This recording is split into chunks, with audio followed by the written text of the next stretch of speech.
के अंदर वो अगर उसने एडवांस पैसा लिया है, अगर उसने एडवांस पैसा किसान ने लिया है तो उसको वापस देने का है, लेकिन उसमें भी किसान से पूछा जाएगा। एसडीएम पूछेगा ये पैसा तुम मुझे कब देना। अगर वो कहे कि मैं इसको 6 महीने बाद में दूंगा तो 6 महीने बाद में दे सकता है। वो कहेगा मैं किस्तों में दूंगा तो किस्तों में दे सकता है। वो कहेगा मैं अगली फसल पे दूंगा तो अगली फसल पे दे सकता है। और अगर वो उस पर भी किसी प्रकार का ब्याज नहीं लगेगा। और इसके अतिरिक्त भी बिट्टा जी सुनो, बिट्टू जी मैं आपको अब आगे मुख्य बात आ रही है, आपको तकलीफ हो रही है।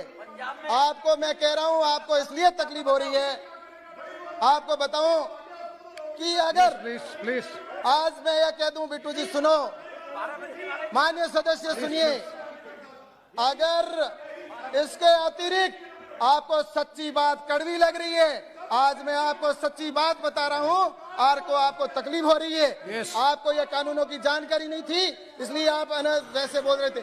मैं आज पूरी बात करता हूं।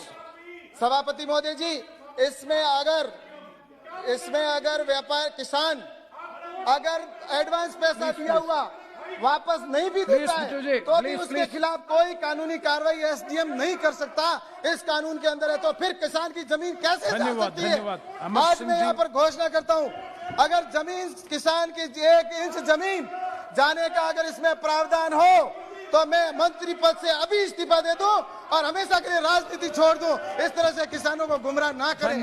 धन्यवाद। किसानों से गुमराह करने की आवश्यकता नहीं है। मैं आज कहना चाहता हूं, मैं किसान यूनियन के यहाँ पर बैठा हूं, मैं आज कहना चाहता हूं कि किसानों के हित के ये बिल बने।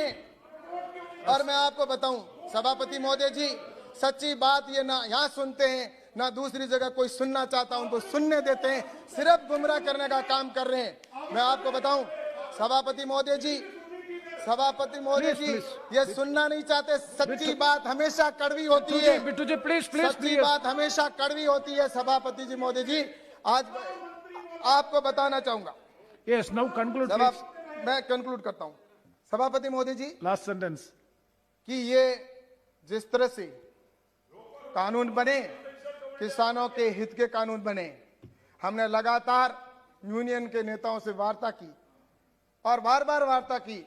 हमने सौहार्दपूर्ण वातावरण के अंदर बात की और उनसे लगातार चर्चा कर रहे हैं कि आप उन बिंदुओं पर आइए जो आपके प्रारंभिक मुद्दे थे। और प्रारंभिक मुद्दे वो थे, उनका एक एसडीएम के विषय पर था कि उसको सिविल कोर्ट के अंदर, कोई बात नहीं, एसडीएम कोर्ट में जाए या सिविल कोर्ट में जाए, उनकी मर्जी, हम करेंगे। मैं क्या कह रहा हूं कि आपको कह रहा हूं, एक कुछ प्रारंभिक मुद्दे जो किसान यूनियन के थे वो बता रहा हूं। और अभी आप, और उसके बाद में आपके एक पराली का विषय था, इसके अतिरिक्त एक बिजली का मुद्दा था। अब वो मुद्दे तो गौण हो गए और अब रिपील की बात की जा रही है। मैं तो कहता हूं, आप कानून के अंदर ऐसा कौन सा प्रावधान है जिसके अंदर आपको लगता है कि संशोधन करने की आवश्यकता है? आप बता तो दीजिए। आप सिर्फ काला कानून की बात करते हैं। मैं आपको इतना कहकर अपनी बात को पूरी करता हूं कि आपको एक बात कहना चाहूंगा, मैं एक शेर के साथ पूरी बात करता हूं। किसानों की जिंदगी खुशहाल बनाने चल पड़े हैं, किसानों की जिंदगी खुशहाल बनाने चल पड़े हैं। कहीं भी कभी भी बेचने अपना माल बताने चल पड़े हैं, कहीं भी कभी भी बेचने अपना माल बताने चल पड़े हैं। अब तक तो ठगा जाता रहा है मेरा किसान भाई, आज से अपनी किस्मत चमकाने चल पड़ा है। और आपको भी कह दूं, आपका बताना चाहता हूं, सुनो, अभी ये जिस तरह से कर रहे, आपको बताऊं, सताया है आपने, सताया है अब तक कितने किसानों को, बताओ तो जरा। आपने सताया कितने किसानों को है, बताओ तो जरा। रुलाया है अब तक किसने किसानों को, बताओ तो जरा।